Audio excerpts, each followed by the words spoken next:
Bienvenue dans Un dodo à la fois, le podcast qui raconte le sommeil des enfants. Dans Un dodo à la fois, j'interviewe des parents afin qu'ils nous racontent leur histoire avec le sommeil de leur enfant. J'échange aussi avec d'autres professionnels sur tout ce qui peut impacter le dodo. Je m'appelle Mégane, maman de Mathieu. Je suis accompagnante postnatale spécialisée en sommeil des tout-petits. Et comme je suis aussi esthéticienne au naturel, j'ai créé un institut spécialement dédié aux mamans. Mon objectif, faire du bien aux mamans et donner confiance aux jeunes parents. J'espère que ces témoignages vous feront réaliser que vous n'êtes pas seul à vous inquiéter du dodo de votre enfant. Faites avant tout confiance à votre instinct, soyez libre d'adhérer ou non à la vision des parents que vous écouterez. Bonne écoute! Aujourd'hui, c'est avec beaucoup d'émotion que je reçois Pélagie. Bonjour Pélagie. Bonjour Mégane. Tu es sage-femme, donc tu évolues dans l'univers des tout-petits et tu accompagnes les parents vers la naissance la plus douce possible. Et quand je dis que c'est avec émotion que je t'accueille aujourd'hui, c'est parce que tu étais ma sage-femme quand j'étais enceinte. Et tu as failli être la sage-femme pour un accouchement à domicile qui ne s'est pas passé puisque du coup, j'ai accouché à l'hôpital cause d'un dépassement de terme. Mais du coup, tu as été celle qui m'a accompagnée pendant toute ma grossesse et celle dont j'ai rêvé pour une naissance à la maison. Mais en tout cas, tu as accompagné beaucoup de femmes à la fois dans leur grossesse et à la fois dans les accouchements à domicile. Et au-delà de cette mission de vie, tu es toi aussi maman. Parce que tu as 2 enfants, Gauthier qui a aujourd'hui 10 ans, et Jeanne qui a 19 mois, Exactement. qui est encore toute petite. Ma première question, qu'est-ce que tu ressens aujourd'hui quand tu penses au sommeil de tes enfants ? Alors, ce que je ressens, c'est d'abord beaucoup de gratitude. Alors, peut-être que j'aurais pas dit ça il y a 1 an de ça. Là, on a passé la tempête, la partie la plus difficile avec ma dernière. Aujourd'hui, j'ose dire que je ressens de la gratitude parce que j'ai beaucoup appris, notamment avec Jeanne. Ça a été 2 grossesses très différentes, 2 accouchements qui se sont très bien passés, mais très différents en termes de vécu aussi. Et c'est tout simplement 2 êtres humains différents avec à chaque fois un sommeil différent. Donc j'ai eu la chance de commencer avec mon fils qui a eu un sommeil vraiment exemplaire. Ça a été vraiment, j'ose le dire, un enfant modèle. Vraiment, qui dormait 20 sur 20, voilà, mention très bien. Non, vraiment, ça a été d'une fluidité, d'une facilité. Est-ce que ça a été juste un coup de chance ? Je ne sais pas. En tout cas, j'ai pas souffert du sommeil pour Gauthier. Ça a été un enfant qui a toujours énormément dormi, qui a toujours fait d'énormes siestes, qui a toujours fait des nuits très rapidement. Alors, oui, il y a eu des phases où, comme chaque enfant, quand un enfant est malade, le sommeil est perturbé, ou quand on l'a fait garder par la nounou, son sommeil a été perturbé. Mais ça a été de l'ordre de 1 mois et demi.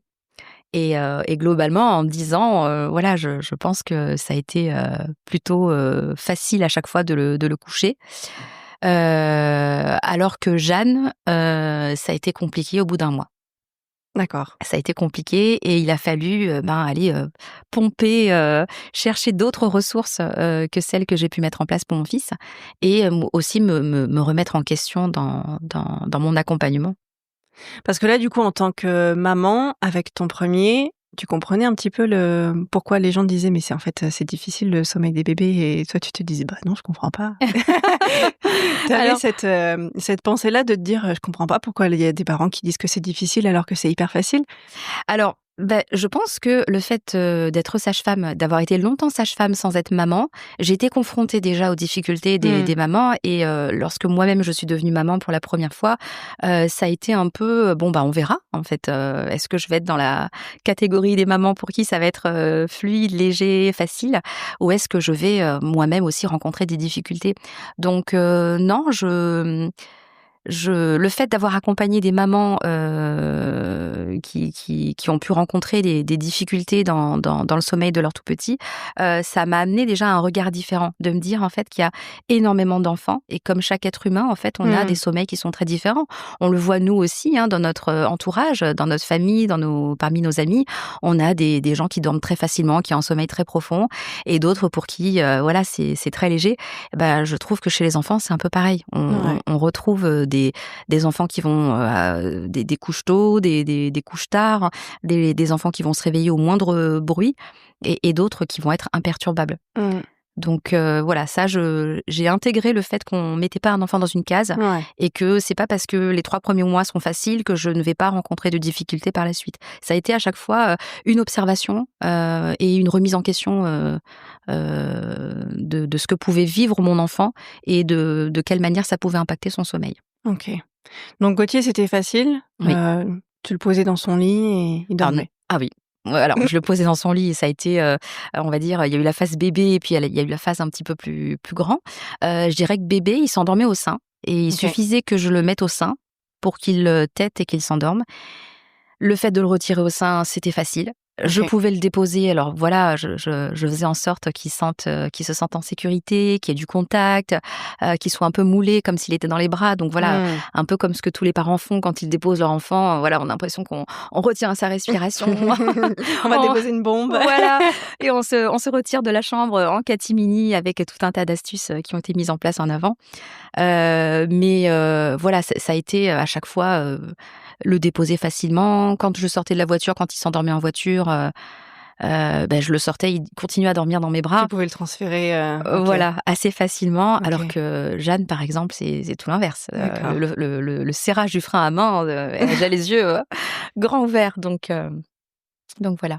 Et pas de réveil non plus pendant la nuit pour ton fils? Non, OK.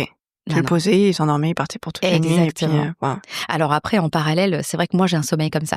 J'ai un sommeil très lourd, j'ai un sommeil, je dors facilement, je me laisse aller facilement au sommeil, Mmh. j'ai une capacité à lâcher prise assez facilement, alors que mon conjoint, pas du tout, et je pense que ma fille a plus pris OK. de son papa Chacun que a pris, les exact gènes, exactement, et je OK. pense que mon fils a plus pris de moi à ce niveau-là. D'accord.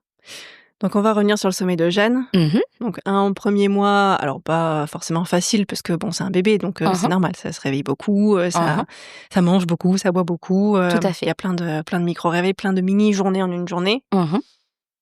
Mais à un mois, tu te dis, patatras?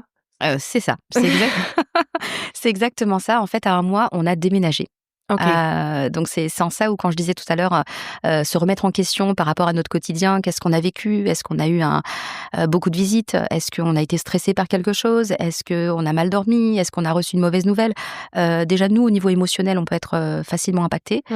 et en tant que mère, on transmet, aussi, énormément de choses à notre enfant, et effectivement, le sommeil de Jeanne a été perturbé à partir du moment où on a déménagé.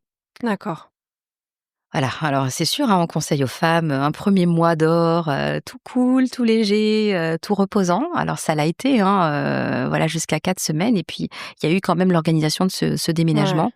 Est-ce que c'est le fait d'avoir changé de cocon, qui est venu perturber son sommeil? En tout cas, ce qui est sûr, c'est qu'elle se réveillait, très souvent la nuit, de façon très rapprochée, toutes les 2 heures, OK. pour téter. D'accord. Et j'avais l'impression que, les tétées n'étaient, jamais, suffisantes. D'accord. Comme s'il lui fallait toujours plus. Et puis, par la suite, pareil, hein, on a, cherché avec d'autres professionnels et on s'est rendu compte qu'elle avait un frein de lèvres. Alors ça, évidemment, quand on n'a pas, ni l'info, ni le recul, ni, le réflexe d'aller consulter et de se dire: «Mince, il y a quelque chose, c'est pas Mmh. juste, un enfant qui ne dort pas et Mmh. qui est pénible». C'est pas normal. Voilà, Mmh. on a tendance à étiqueter nos enfants, étiqueter les enfants en général en disant: «Bah, lui, il est grognon, lui, il dort peu, lui, il est pénible». Pas du tout, moi, je savais que si ma fille se réveillait avec ce sentiment un peu d'irritation, Mmh. elle était grognon, c'était pas juste de la faim, il y avait un inconfort. Et je me disais: «Mais mince, il y a quelque chose», et plutôt que de remettre en question ce qu'on entend souvent chez les mamans, «Mince, peut-être que mon lait n'est pas assez nourrissant, peut-être que j'allaite pas bien, peut-être que c'est de ma faute». Mmh. Voilà, moi j'ai voulu aller creuser ça, et puis, j'ai fait mes petites recherches, on a consulté, et puis effectivement, il y avait un frein, flagrant, au niveau de la lèvre supérieure, qui D'accord. faisait qu'elle, stimulait, moins, et il a fallu mettre en place tout un tas de massages. Donc on a vu avec l'ostéopathe, on a vu avec d'autres professionnels. Il a fallu masser au niveau du front, au niveau du menton, au niveau de la lèvre, l'aider à retrousser un petit peu la lèvre supérieure. Mmh. Donc ça, pareil, si, mon fils n'avait pas ça, donc moi je m'étais dit: «Ça va être pareil», et en fait, pas du tout. Pas du tout, donc il a fallu l'accompagner. Ça a duré quand même plusieurs mois, hein, cette histoire, avec beaucoup de stress autour de ce frein. Est-ce qu'il faut le couper? Est-ce qu'il faut le laisser? Est-ce qu'il faut arrêter l'allaitement? Est-ce qu'il faut compléter? Il y a eu énormément de changements, de différences en tout cas par rapport à Gauthier, où ça a été zéro question et zéro remise en question par rapport à mon allaitement. Vous l'avez vu sur la courbe de poids aussi? Qui a une, Alors, pas tout de suite. Pas tout de suite. C'est un bébé qui a bien grossi, on va dire, les 3 premiers mois. Et ensuite, à partir de 3 mois, ça a été une courbe qui s'est un petit peu infléchie. Elle continue à grossir, mais nettement moins D'accord. que ce qu'elle avait pu prendre les premiers mois. Donc toi, tu l'as vu en termes de sommeil au bout d'un mois. C'est ça. Et après, ça a commencé doucement à impacter ta lactation, j'imagine, et du coup, à terme, la prise de poids de Jeanne, quoi. Exactement. Et puis, c'était un beau bébé, hein. Il y a une grosse différence de poids aussi entre mon fils et ma fille. Ouais. Donc, le fait qu'elle faisait plus de 4,2 kg, ça a aussi aidé, en fait. Au niveau de la courbe de poids, les professionnels ne se sont pas plus inquiétés au départ. Et parce qu'elle partait bien, quoi. Voilà, elle partait bien, exactement. Et ça, pendant le premier mois, vous aviez rien... Enfin, toi, t'avais rien remarqué du tout sur l'allaitement, sur la prise du sein, sur une douleur Alors, avec du recul, si. Mais c'est dingue parce que pour un deuxième enfant, surtout quand pour le premier, ça s'est bien passé, on a l'impression qu'on part en terrain connu et on se dit... fastoche, ça va le faire. Ça va le faire. Surtout que pour mon fils, non seulement ça a été fluide au niveau de son sommeil, mais ça a été aussi fluide au niveau de son alimentation. Et donc, quand on a vécu ça pour une première expérience, on peut pas imaginer dans notre tête de maman qu'il puisse y avoir un scénario complètement différent. On intègre que c'est un autre enfant, que c'est une autre grossesse, et puis c'est un sexe différent aussi. On intègre que c'est un autre petit être humain. Mais alors peut-être que c'est en lien avec le fait que je sois quelqu'un de très optimiste et pas du tout d'angoissé. Moi, je suis partie vraiment en me disant ça va être pareil. Sauf que la montée de lait, maintenant que tu me poses la question, la montée de lait ne s'est pas faite de la même façon. Okay. C'est-à-dire que pour mon fils, j'avais l'impression que les tétées étaient beaucoup plus efficaces, qu'il y avait beaucoup plus de stimulation et donc une montée de lait de folie. À peine J2, les seins qui avaient triplé de volume, et alors que Jeanne, ça n'a pas été ça. Je n'ai pas eu cette sensation de grosse montée de lait. Oui, de seins hyper. Alors oui, il y a eu une montée de lait, mais qui s'est faite déjà tardivement. Moi, mon fils a été à J2, ma fille, ça a été plutôt à J5. Donc forcément, une montée de lait à J5, c'est un bébé qui déjà à J2, J3, J4 pleure énormément parce qu'elle avait faim tout simplement. Malgré une tétée d'accueil au moment de la naissance? Tout à fait. La tétée a été précoce. Parce que parfois les montées de lait elles sont à J5 parce que on accouche à l'hôpital, que du coup on peut pas faire la tétée d'accueil tout de suite, qu'elle se fait un peu plus tard et du coup oui, c'est vrai, la stimulation se fait plus tard et c'est vrai que toi non. Non. Toi ça a été stimulation tout de suite parce que tétée d'accueil tout de suite, mais montée de lait beaucoup plus tard. Exactement. Moi, j'avais conscience de l'importance de cette précocité du lien, de la mise au sein. Donc, pour mes deux, j'ai accouché les deux à la maison, donc il n'y a pas eu comment dirais-je, il n'y a pas eu d'attente, en fait. J'ai accouché et dans les 15 minutes qui ont suivi, la mise au sein s'est faite. Donc, on ne peut pas accuser le coup de la précocité de la première mise au sein. En revanche, je pense, avec du recul, que ce frein de lèvres a dû freiner, en tout cas, la stimulation. La stimulation se faisait bien au niveau de la lèvre inférieure, mais beaucoup moins bien au niveau de la lèvre supérieure. Et je pense que ça contribuait à retarder la montée de lait. Du coup, vous vous rendez compte de ça. Toi, tu te rends compte de ça. Donc, à 1 mois que le sommeil est impacté, vous prenez les mesures en termes de prise en charge thérapeutique par différents accompagnants. Ça se résout du coup autour de 3 mois. Tu disais que la prise lactée en tout cas s'était améliorée au bout de quelques mois quand même. En fait, ça a été un petit peu entre guillemets en dents de scie, puisque au départ il y avait cette histoire de montée de lait tardive qui finalement se fait, un bébé qui grossit, voilà, parce que j'avais aussi tiré mon lait pour lui donner au départ en attendant la montée de lait. Les massages ont fait beaucoup de bien, l'ostéo aussi a fait beaucoup de bien, ça a permis de de l'aider à se détendre aussi. J'ai perdu le fil. Parce que là, les thérapeutes, du coup, ils te disaient quoi? Ils te disaient que c'était du coup une problématique de frein de lèvres qui, du coup, impactait l'alimentation et donc générait les réveils nocturnes pour s'alimenter. Mais il y avait aussi une histoire de tension, du coup, dans le visage. Tu disais tout à l'heure qu'il y avait des massages du front. Oui, tout à fait. Donc c'était pas qu'une histoire de prise lactée et d'alimentation. Il y avait une histoire de tension et...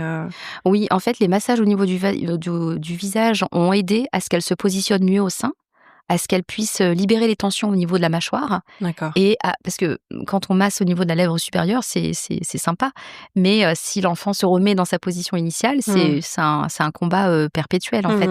Donc, le fait de la détendre au niveau du visage, ça a permis aussi à aider à ce que sa lèvre se repositionne correctement. D'accord. Et les massages ont aidé aussi à assouplir le frein. Ouais. Parce qu'en fait, à ce moment-là, quand on a découvert en fait le frein de lèvre, il était très épais, très impressionnant, et ça a amené à beaucoup d'interrogations. Déjà, la première, ça a été est-ce qu'on le coupe ou pas ? Alors, c'est vrai que bon, moi, je suis pas spécialement pour le fait de couper à tout va, mais j'entends aussi le fait que ça puisse se faire. Donc, moi, j'étais entre deux. J'avais pas envie de me précipiter et de regretter ce geste. Et en même temps, j'avais envie d'aider ma fille à prendre correctement, à prendre du poids, à s'alimenter. Donc, on a vraiment tout misé sur voilà, les massages, l'accompagnement, etc. Et ça a suffi en fait à assouplir le frein et à l'aider. Et donc en termes de sommeil, comment ça a évolué entre le début de cette prise en charge-là et puis la suite? Alors la suite, c'est là où effectivement je vois que il y a eu tout un tas de remises en question et une grosse différence par rapport à mon fils. J'ai eu très peur à 6 mois parce que non seulement le poids, enfin au niveau de l'alimentation, c'était pas top, mais il y a eu une perte de poids. Et là, on n'était plus dans le « je prends pas assez », on était dans le je ne prends plus du tout. Ok. Voilà, et ça a duré 1 mois où elle n'a pas pris un seul gramme. Ok. Et donc là, j'ai complété. J'ai complété avec du lait artificiel. J'ai continué à allaiter. J'allaite toujours, d'ailleurs, aujourd'hui, à 19 mois. Mais on a complété. On a complété avec 2 biberons supplémentaires. Et en fait, ça a contribué, en tout cas, ça a coïncidé avec le fait que le sommeil se soit amélioré à ce moment-là. D'accord. Donc là, c'était vraiment une problématique alimentaire. Donc elle se réveillait beaucoup la nuit pour demander beaucoup le sein, j'imagine. La nuit, c'était quasiment toutes les heures et demie. Ouais, d'accord. Donc, c'était devenu très, très difficile en termes de fatigue. Et puis, à 6 mois, ça coïncide aussi avec la diversification alimentaire. Donc, la journée, elle mangeait. Ouais. Elle mangeait ses fruits, elle mangeait ses petites purées. Donc oui, ça pour le coup, le frein ne l'empêchait pas de manger solide. Pas du tout. Ok. Pas du tout. C'était vraiment la succion, la prise du sein, qui demande quand même une mécanique assez particulière et puis une succion. Ok. Voilà, donc le fait d'avoir calé un biberon le soir, ça l'a quand même aidé à faire de meilleures nuits. Et donc à partir de ce moment-là, facile.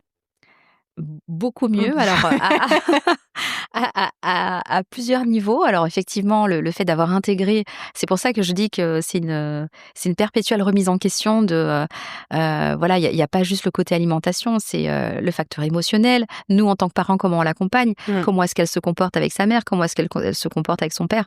Et en fait, on s'est rendu compte qu'il y avait effectivement une énorme différence entre quand elle est couchée avec son père et quand elle est couchée par sa mère. C'est-à-dire ? Encore aujourd'hui. D'accord.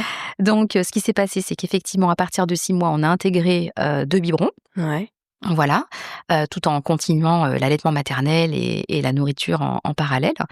Et puis, à partir de 7 mois, j'ai eu une espèce de prise de conscience. J'étais fatiguée et c'est vrai qu'au niveau du moral, ça avait quand même impacté aussi un peu mon moral. Et je me suis rendu compte que c'était plus possible de tout gérer. Alors que mon conjoint est très présent, il y a pas de souci. Mais c'est vrai qu'on a tendance à beaucoup s'appuyer sur les mères en termes de sommeil. Et il aura fallu quand même un deuxième pour prendre conscience que, en fait, pour mon fils, je me suis occupée de son sommeil de A à Z. J'allais dire toute la durée de son enfance jusqu'à ce qu'il se couche de façon autonome. Et en fait, à un moment donné, je me suis réveillée et ça s'est passé à 7 mois. 7 mois et demi. Et ça a coïncidé aussi avec le fait qu'on l'ait basculé dans sa chambre. D'accord. C'est-à-dire que jusqu'à 7 mois, on était en cododo dans la chambre. Et à 7 mois, je me suis dit, non, là, maintenant, je me sens prête à la mettre dans sa chambre. Et j'avais besoin de soutien. J'avais besoin d'un soutien, j'avais besoin que quelqu'un me comprenne. C'était d'abord le sentiment d'être comprise. J'avais besoin d'empathie, en fait.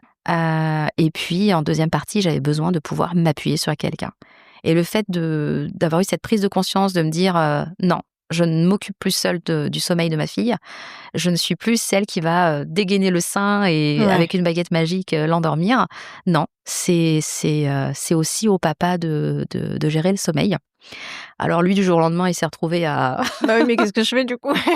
Voilà. Et c'est aussi incroyable que ça puisse paraître, et il a géré.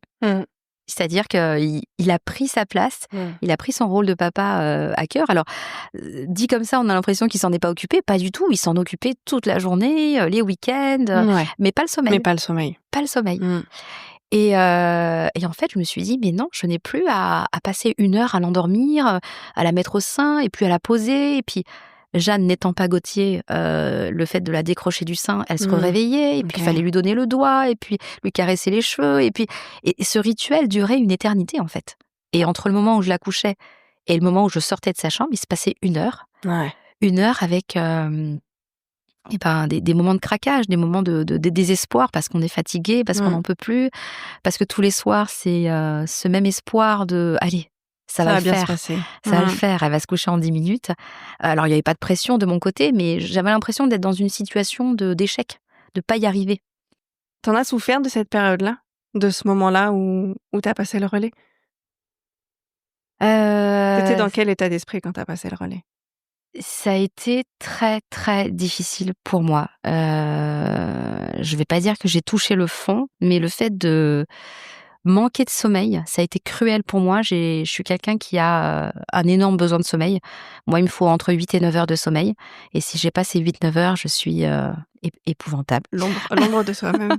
Voilà, donc non, ça a été... là, le fait de revenir sur... de me remettre dans cet état-là, je sens qu'il y a l'émotion qui me monte, parce que ça me renvoie à un moment hyper vulnérable de ma vie, où je manquais de sommeil. J'étais démunie par rapport à mon enfant qui ne dormait pas. Elle se réveillait, c'était toujours à moi de la mettre au sein, et j'avais l'impression que je portais le poids du monde sur mes épaules parce qu'il fallait que je l'aide. Mon conjoint dormait à côté. Alors lui, c'était pas par détachement, hein, mais ça a été tellement une habitude de « elle se réveille, donne-lui le sein. Elle se réveille, elle veut sa maman. Elle se réveille, sort une baguette magique. » Et il y a un moment donné où je me suis dit « je n'ai plus de ressources. Je n'ai plus de baguette magique. » Émotionnellement, j'étais vide. Je n'arrivais plus à me remplir. Et en fait, c'est dans ce moment où j'ai eu l'impression de toucher le fond, qu'en fait, il y a eu cette lumière qui a jailli au fond de moi en me disant « je passe le relais ». Je pense que si j'avais pas touché le fond, je n'aurais pas passé le relais. J'aurais encore pris sur moi, comme on le fait beaucoup, nous toutes, en tant que maman, on peut encore, tant qu'on est debout, tant qu'on n'est pas au sol, on peut encore remuer ciel et terre et soulever 4 ou 6 montagnes. Non, là, je ne suis plus dans cet état-là de vouloir être plus qu'une Wonder Maman. J'ai juste besoin d'être une humaine qui s'aime et qui se respecte. Et ça, je le redis souvent à mon conjoint, parce qu'il a tendance à se dire « mais t'es super, mais tu es sage-femme, mais toi tu sais ». Non, mais là, je ne veux pas. Je ne veux plus être une Wonder Maman. Je veux être un humain qui dort, qui mange, qui se repose, qui a des moments de qualité avec son enfant, qui est ressourcé. Et je pense que si c'était à refaire, en tout cas si je devais en avoir un autre, j'attendrais pas de toucher le fond pour passer le relais. Comment tu lui as demandé à ce moment-là? Comment je lui ai demandé? J'étais dans le désespoir, en larmes en fait. Il a fallu que je craque, que je pleure, que je lui demande. Je pense que c'était même plus une demande. C'était là, il faut que tu passes, faut que tu prennes le relais. Ouais. C'était nécessité vitale, quoi. Ouais, c'était. Alors j'ai pas tapé du poing sur la table, mais c'était voilà, fait. Je ne peux plus. Et lui, comment il a réagi? Alors il a été super. Ça a vraiment été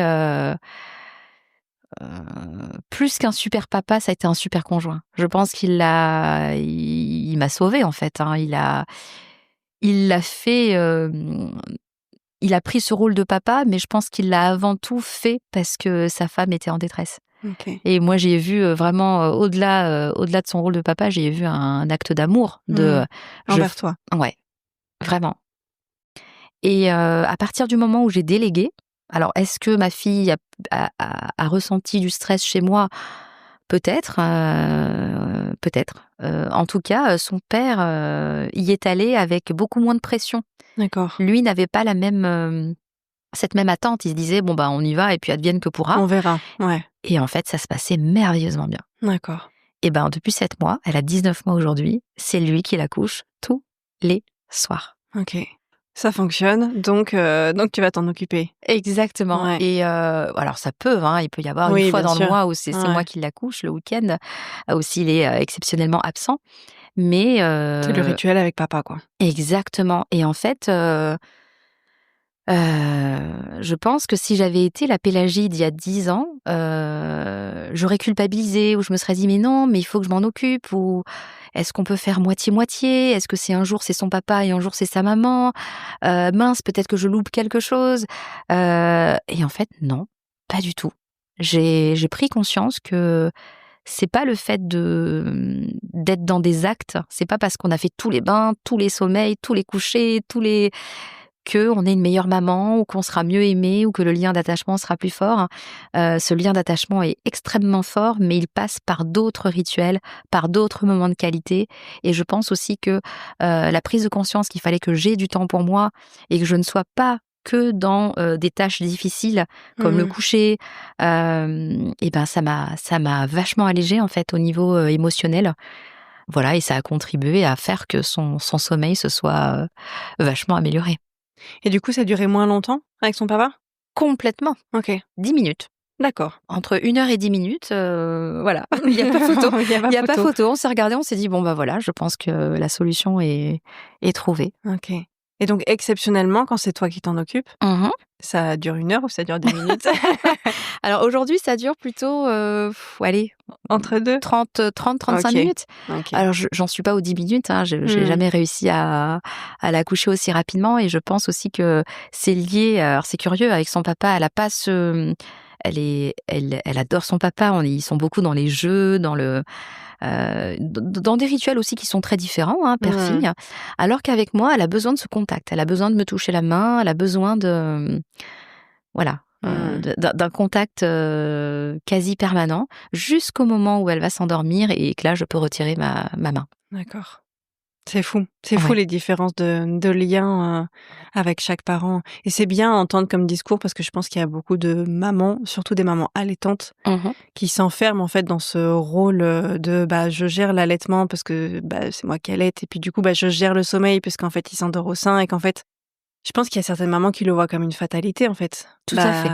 Voilà, c'est comme ça. Puis, plus on avance dans le temps et plus on se dit, ouais, mais en fait, c'est moi qui ai géré pendant 6 mois, pendant 1 an, donc je vais pas déléguer maintenant parce qu'il faudrait tout refaire et puis on sait jamais s'il y a patatras derrière parce que... Donc, on se dit, ça fonctionne, donc tant pis, on continue comme ça. Et je pense que ça va faire du bien pour certaines mamans d'entendre que c'est normal, déjà, de déléguer au papa ou qu'aux parents. Et que c'est normal d'avoir envie de prendre du temps pour soi aussi. Tout à fait. Tout à fait. Et je pense que nous, les mamans, on a cette culpabilité très pesante sur les épaules depuis toujours. Je pense qu'il n'y a pas une mère qui n'a pas culpabilisé, que ce soit pour son bébé ou pour son enfant plus grand ou pour son adolescent ou même quand il est adulte. Il y a toujours cette culpabilité de mince, qu'est-ce que j'ai pas fait ou qu'est-ce que j'ai fait ou qu'est-ce que j'aurais pu faire autrement. J'invite les femmes, en tout cas aujourd'hui, à être plus dans la bienveillance envers elles-mêmes parce que tout ce qu'elles font, elles le font avec leur cœur. Et parfois, c'est pas parfait. Mais nous ne sommes pas parfaits non plus. Et je pense aussi que le fait d'avoir eu 8 ans d'écart entre mon fils et ma fille, je ne suis pas la même Pélagie que la Pélagie d'il y a 10 ans. Et je pense que si j'avais eu cette expérience pour mon fils, je l'aurais très très mal vécu. Parce que j'étais très perfectionniste, je voulais le meilleur, Voilà. Aujourd'hui, j'intègre l'imperfection dans mon quotidien et je remercie ma fille de m'avoir appris. Voilà, tout à l'heure, quand je parlais de gratitude, c'est waouh, j'ai appris. Je me suis métamorphosée, je suis beaucoup plus sereine. Il y a ce lâcher prise, en fait, dont je n'étais pas capable, je pense, il y a 10 ans. Ce sont des leçons de vie, nos enfants. Tout à fait. Ce sont nos maîtres, je le dis souvent. Alors concernant le sommeil, du coup, tu disais que tu avais délégué au papa pour le soir. Bon, à 7 mois, il faut encore des siestes. C'est encore toi qui t'en occupais à ce moment-là? Tu es restée en congé parental jusqu'à... Pendant combien de Alors temps? j'ai pris un congé parental de 18 mois. Donc Ouais. effectivement, papa a repris le travail. Donc effectivement, les journées, c'était moi qui l'accouchais l'après-midi. Et comment ça se passait le coucher pour les siestes et comment se passaient les siestes? Alors, je dirais qu'il y a eu une phase avant, une Jeanne d'avant et une Jeanne d'après. Au départ, ce qui était difficile avec Jeanne, c'était la durée la durée du sommeil. D'accord, C'est-à-dire que c'était un enfant qui, jusqu'à 7 mois, dormait très peu longtemps. d'accord. Elle pouvait faire 30 minutes de sieste et se réveiller, et la nuit, elle se réveillait toutes les heures et demie. Donc ça, c'était difficile. Mais je me suis rendu compte aussi que entre 1 mois et 7 mois, quand je dormais avec elle, quand je m'octroyais une sieste, eh bien, on pouvait dormir 2 heures non-stop. Mais elle était collée à moi et je ne faisais rien d'autre. À partir du moment où effectivement son sommeil s'améliorait par l'intégration, de façon concomitante avec l'intégration du biberon, elle a fait des siestes qui étaient beaucoup plus longues. Donc elle faisait des 2h30 de sieste, voire 3 heures de sieste. Et la nuit, elle faisait 12 heures quasiment non-stop. Par contre, ce qui a toujours été pénible pendant toute la durée de mon congé parental, c'est la phase d'endormissement. C'est-à-dire que son père, c'était 10 minutes et moi, c'était 45 minutes, 1 heure. D'accord. Et ça, c'est aujourd'hui, on n'a pas trouvé de solution. C'est-à-dire que quand exceptionnellement c'est moi qui l'accouche, je sais que j'en ai au moins pour 35-40 minutes. D'accord. Et même quand c'est lui qui l'accouche pour les siestes, ça dure 10 minutes aussi? Exactement. D'accord. Donc c'est même pas une histoire de soir avec la mélatonine, la pression sommeil, etc. Pas du tout. J'ai l'impression en fait que l'enjeu n'est pas le même. Je sais pas, c'est mon interprétation à moi. L'enjeu n'est pas le même quand c'est papa que quand c'est maman. Voilà. Donc Comme ça peut être très différent entre un parent et le mode de garde. Enfin, il y a des parents qui sont hyper frustrés de se rendre compte qu'en fait, avec la nounou, c'est hyper facile, ou à la crèche, c'est hyper facile. Et pourquoi avec moi, ça prend 1 heure, alors que avec la nounou, ça dure un quart d'heure? Alors la nounou, puisqu'on en parle, Jeanne est chez la nounou depuis maintenant 2 mois. La semaine d'adaptation s'est très très bien passée. Par contre, en termes de sommeil, les 2-3 premières semaines, soit elle dormait pas, soit elle dormait 30 minutes, alors qu'à la maison, elle dort 3 heures. Donc non, chez la nounou, ça n'a pas été miraculeux. Aujourd'hui, elle dort un petit peu plus. On est sur 1h30, 2 heures. Mais le week-end, par exemple, ou le mercredi, quand elle est à la maison, elle dort quand même ses 3 heures. Donc son rythme, son besoin à elle, c'est 3 heures de sieste, mais elle ne les a pas chez la nounou. Ouais. Comment vous compensez? Vous la couchez plus tôt? On la couche plus tôt. Ouais. Ouais. On voit qu'elle fatigue le soir, on la couche grosso modo 1 heure plus tôt. D'accord. C'est quoi ces heures de coucher habituelles et... En semaine, comme elle va chez la nounou, c'est 20h. À 20h, elle se couche et on la réveille à 8h. Et ça, en termes de rythme, ton fils, c'était pareil? C'était un... Alors moi, je veux dire couche tard, lève tard. En fait, 20h ou 20h, 21h, pour un enfant, parfois, c'est tard. Surtout 8h, le réveil du matin, 8h, c'est tard pour beaucoup de parents. Et on dit, oh, la chance, les grasses maths.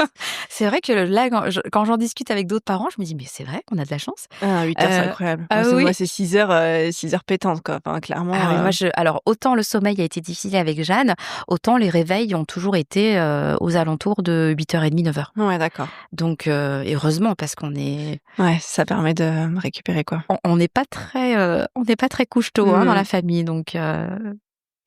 Tu penses qu'elle se réveille pour quelle raison chez la nounou? Parce qu'elle est réveillée, parce qu'elle a le sommeil léger et que, du coup, elle est dans des conditions où elle n'arrive pas à se rendormir parce que bruit, lumière, etc.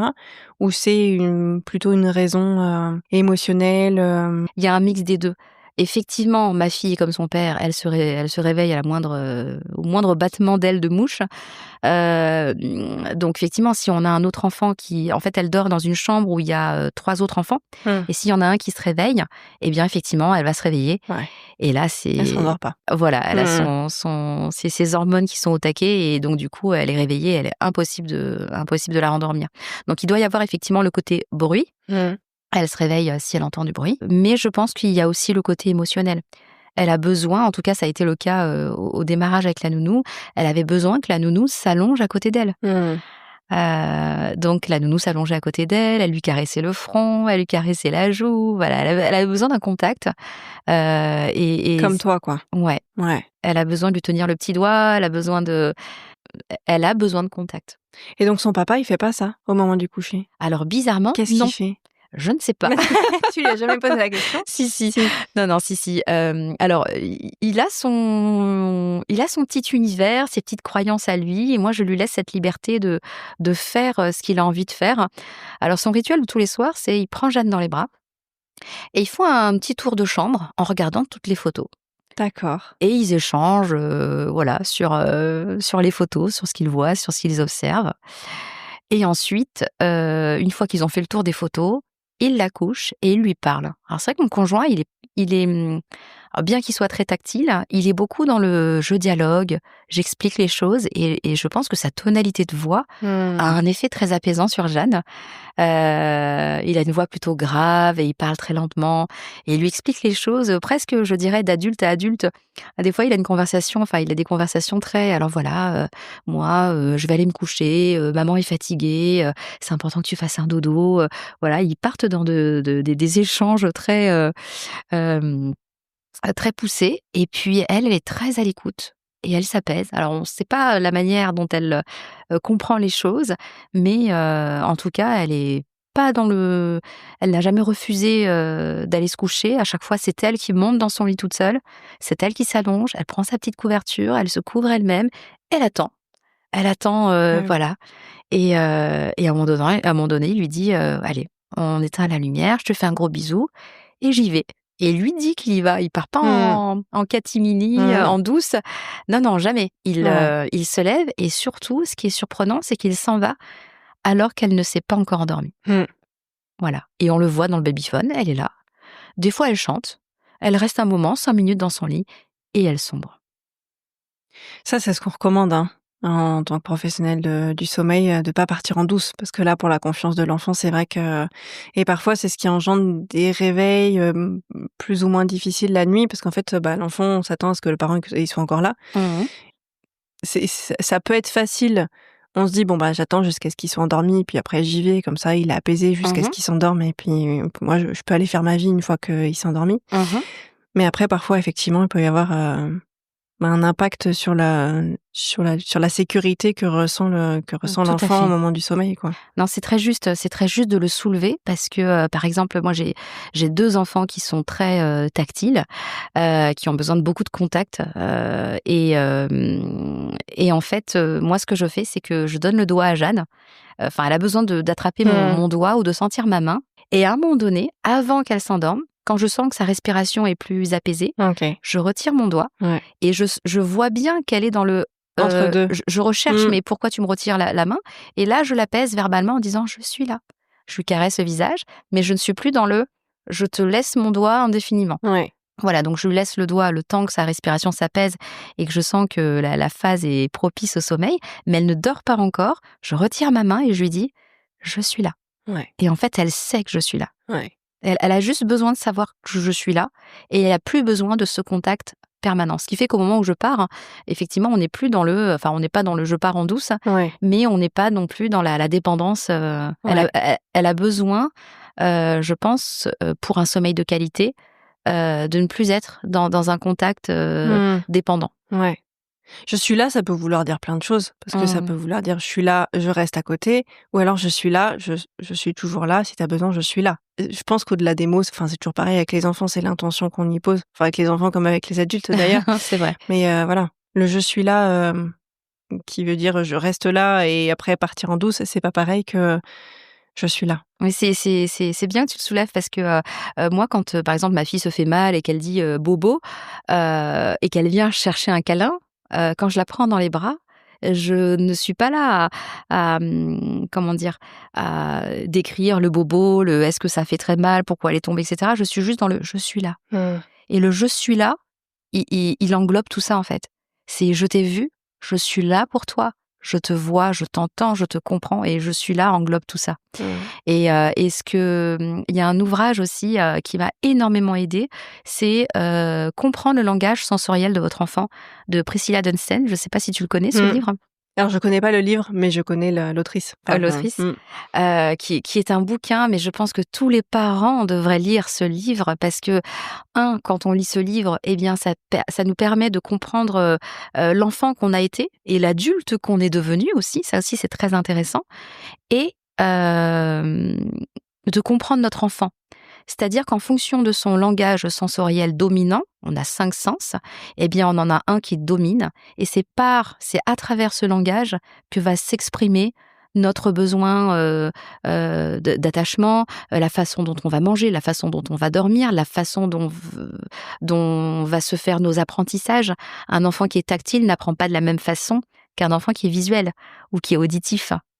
Et en fait, ce bouquin est génial. Il permet vraiment de juste d'observer, de porter un regard différent sur notre enfant et d'accompagner notre enfant, non pas comme un enfant qui doit être dans une case moulée par la société, mais plutôt en fonction de son mode de fonctionnement à lui.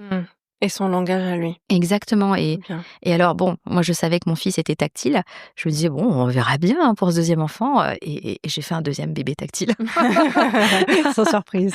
C'est terrible, c'est terrible. Non, mais c'est intéressant parce que tout passe par le contact. Mon fils, quand il apprend, par exemple, dans ses apprentissages, il a besoin de toucher un stylo, il a besoin de toucher, il a besoin de jouer avec ses pieds, il a besoin de... Ce qui peut être terrible quand on le voit comme ça, on se dit, mais les maîtresses doivent... Concentre-toi. Voilà, pas du tout. Lui, il a besoin de se mouvoir, il a besoin de bouger, il a besoin d'être en mouvement, il a besoin d'être en contact. Voilà. Quelqu'un qui est auditif, par exemple, ne supporterait pas quelqu'un qui toucherait un stylo en permanence et ferait du bruit avec ses pieds. Voilà, un visuel, moi je suis très visuelle par exemple, je vois quelque chose, ça y est, je l'ai retenu. Je l'ai mémorisé. Je l'ai mémorisé. Voilà. Super comme recommandation, je le mettrai dans les descriptions de l'épisode. Et du coup, pour la nuit, plus de réveil ? Plus de réveil du tout. D'accord. Depuis l'introduction du biberon ou depuis que le papa a pris en charge le coucher, ou un peu des deux du coup, parce que c'était à la même période, c'est ça ? Le biberon a augmenté la durée du sommeil. D'accord. Mais le côté les plages. Voilà, ça a augmenté la durée du sommeil, mais je dirais que le papa, clairement, ça a été. Moi, je me suis mise à revivre. J'ai l'impression de retrouver de la vitalité, de l'énergie, même au niveau mental, d'avoir du temps pour moi, de me dégager du temps. De plus être bloqué 1 heure après une journée où on a passé toute notre journée avec notre enfant et qu'on aspire à ce que le sommeil soit facile pour pouvoir se dégager du temps et du temps de qualité, pas du temps pour faire des corvées. Oui, clairement, ça a coïncidé avec le fait que mon conjoint ait pris le relais, clairement. D'accord. Il y a vraiment eu un avant et un après ce moment-là. D'accord. C'est de dire que par rapport au sommeil, elle l'explique très bien dans son bouquin, mais par exemple, un enfant visuel, il a besoin de voir son parent. Ok. Il a besoin d'être dans la même pièce que lui. Il a besoin tu vois, un bébé qui est auditif, il a besoin d'entendre son parent, il n'a pas besoin de le voir. Tu peux être là-bas, là, oui, j'arrive, je suis là, tu vois. Un bébé tactile, il a besoin de contact. Ma fille tactile a besoin de mon doigt, mais elle a besoin de mon doigt, pas celui de son père, tu vois. D'accord. Donc c'est voilà, je faisais le petit lien par rapport au bouquin, mais c'est vraiment, il est une richesse, ce bouquin, par rapport à tout. Okay. Parce que tu comprends ton enfant. Tu dis pas, oh là là, il est chiant, il me prend le doigt. Pourquoi ma voisine, son enfant, il prend pas son doigt ? Il est pas tactile, il est autre chose. C'est pas juste l'impact sur le sommeil, c'est sa façon d'interagir avec le monde. Exactement. Et du coup qui régit tout. C'est ça, sa façon d'interagir. Tout ça, tout ce bouquin-là vient en fait apaiser le côté émotionnel. Du parent ?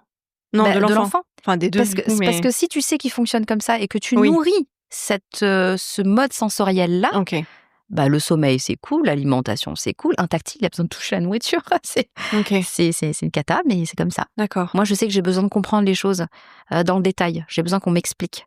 J'ai besoin d'avoir presque une explication, alors pas forcément scientifique, mais pour moi, c'est pas juste un cocktail à appliquer ou une série d'actes à mettre en place, c'est comprendre de quelle manière, pourquoi ça peut impacter le sommeil de mon enfant.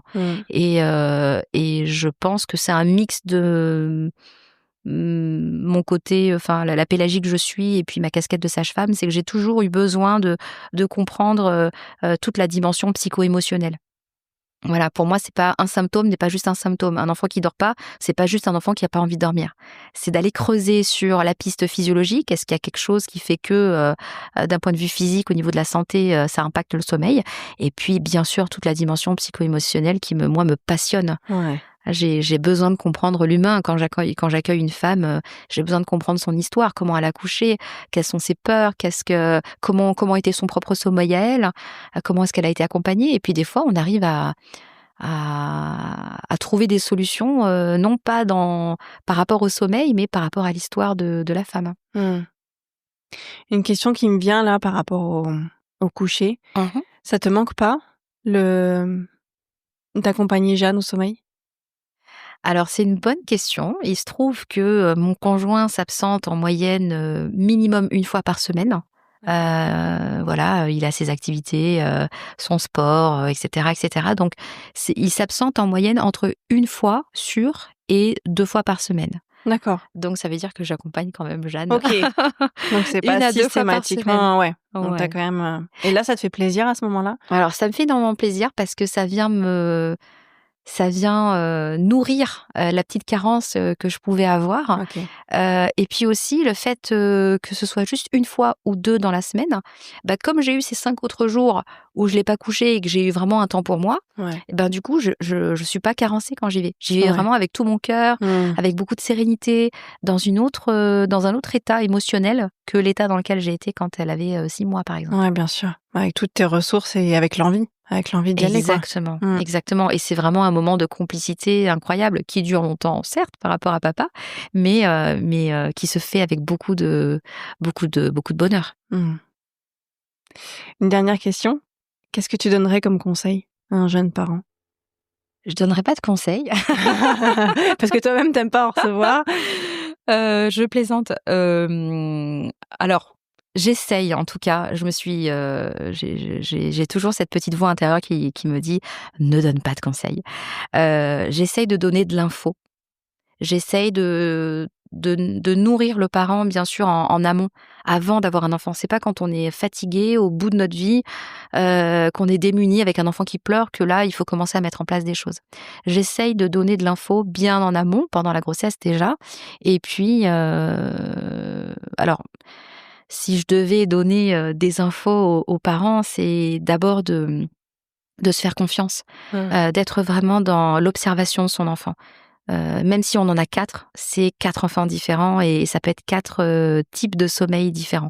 Donc déjà se faire confiance, apprendre à être dans l'observation parce que observer son enfant, ça donne énormément d'infos sur comment il fonctionne. On parlait tout à l'heure du livre de Priscilla Dunsten, comprendre le langage sensoriel de votre enfant. C'est un bouquin qui apporte énormément de clés sur comment l'enfant fonctionne. Et si on n'a pas compris comment notre enfant fonctionnait, forcément, on passe à côté des messages. On peut passer, on peut passer à côté de quelque chose d'important pour son alimentation, son sommeil, ses apprentissages, la façon dont il a besoin d'être aimé. C'est vraiment un bouquin très très riche. Donc oui, je dirais se faire confiance. Et lire ce bouquin. Oui, se faire confiance, observer son enfant, lire ce livre et puis ne pas hésiter à demander de l'aide et à passer le relais. Demander de l'aide, c'est pas être un parent mauvais ou c'est pas être en échec. C'est pas être en échec. On peut avoir des infos autour de nous, on peut aussi parfois si nous-mêmes on n'est pas dans un état émotionnel, on va dire stable, et qu'on va coucher notre enfant en ayant passé une mauvaise journée et en étant dans cet état-là, il y a de fortes chances aussi pour que ça capote, quoi. Donc ne pas hésiter à passer le relais, tout simplement. OK. Voilà, accepter l'imperfection. Il va y avoir peut-être des fois où ça a marché 9 fois sur 10, tout ce qu'on met en place pour le sommeil. Et puis, il va y avoir une fois où ça va pas marcher, mais ça remet pas en question les 9 autres fois. Et puis une dernière chose, peut-être la cohérence cardiaque. La cohérence cardiaque, c'est quelque chose qui aide beaucoup au sommeil. C'est très difficile à s'appliquer soi quand c'est la fin de journée, qu'on a une journée épuisante. Et pourtant, il faut trouver un tout petit peu de ressources pour faire cette cohérence cardiaque, un exercice de respiration qui permet de réguler un petit peu au niveau de notre cerveau, de réguler notre respiration, et en fait, notre enfant va se caler sur notre respiration. Ce qui est certain, c'est que si on arrive dans la chambre avec du stress, une respiration rapide, et cette déconnexion et cette envie que ça aille vite, on peut être sûr que... on va dans le mur. On va dans le mur, voilà. En tout cas, ça va avoir l'effet inverse au lieu de durer moins longtemps, ça va potentiellement durer un peu plus longtemps. Exactement. Merci beaucoup d'avoir accepté de témoigner de ton histoire et de nous avoir enrichis de toutes ces ressources. Je te souhaite une belle continuation et j'espère que tu accompagneras encore beaucoup de mamans à travers ton métier et à travers ta mission de vie. Merci pour tes mots, merci pour ton invitation et ça a été un plaisir de partager tout ça avec toi. Merci. Vous venez d'écouter un épisode de Un dodo à la fois. Un grand merci pour votre écoute et pour votre soutien. Vous pouvez partager les épisodes que vous préférez autour de vous et laisser un avis pour me dire ce que vous en pensez. Je vous donne rendez-vous bientôt pour un prochain épisode. D'ici là, vous pouvez me suivre sur Instagram sous le nom Megan M. MEGA2NE.M. À très vite.